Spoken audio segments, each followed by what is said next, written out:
深夜的森林里，小龙珊珊、松鼠皮皮和小熊波波循着一阵非常有规律的叮咚声，走进了一个神秘的钟乳石洞穴。这里的空气非常凉爽，带着一种让人心旷神怡的清甜。洞穴的顶端挂满了闪闪发光的钟乳石，它们像是从地底长出来的璀璨星辰，安静地俯瞰着这个地下世界。每隔一段时间，就有一滴纯净的水珠从钟乳石尖端慢慢凝聚，水珠变得越来越饱满，越来越沉重，最后叮的一声，落进了下方平静的小水潭里。这声音在安静的洞穴中回荡，像是有人在轻轻敲击银色的三角铁。皮皮惊讶地看着那些落下的水滴，发现每一滴水珠在掉进水潭的瞬间，都会泛起一圈淡紫色的涟漪，涟漪慢慢扩散，最后消失在潭水的深处。波波坐在水潭边一块平整的石头上，闭上眼睛，开始数着这些声音。叮咚，叮咚，这节奏稳定的就像是大地的脉搏，让他感觉到一种前所未有的安稳。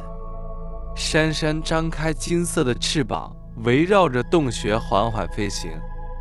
它挥洒出细小的浓细粉末，让每一颗落下的水滴都带上了淡淡的微光。珊珊告诉大家，这就是大自然的钟摆声，它能帮助所有焦虑的心安静下来，找回最原始的平静。皮皮坐累了，他选了一个柔软的苔藓角落躺了下来。他发现这里的滴水声竟然有一种奇妙的魔力，听着听着，他的呼吸也跟住滴水的节奏变得越来越慢，越来越深。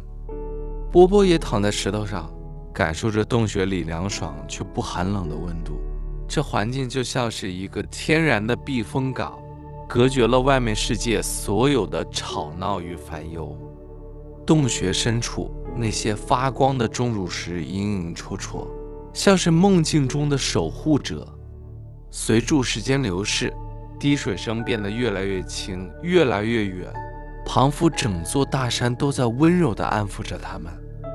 珊珊降落在伙伴们身边，收起翅膀，用温暖的体温温暖着大家。他们三个人在这一声声清脆的乐章中，感觉身体变得好沉好沉，渐渐融入了这片神秘的地底静谧之中。现在，宝贝，你也跟住珊珊他们一起进入这个安静的钟乳石洞穴吧。想象你正躺在那块最平整、最凉爽的石头上，听着耳边那规律清脆的叮咚声，每一声滴水都在带走你身体里的疲劳，每一圈涟漪都在抚平你脑海中的思绪。你的呼吸跟住滴水的节奏变得很慢很慢，你的意识开始随住水波轻轻晃动，慢慢地沉入最深层的放松之中。整座大山都在守护你，这场地底的乐章会带领你进入一个最安静、最安全、最沉稳的梦乡。祝你有个好梦，宝贝，晚安。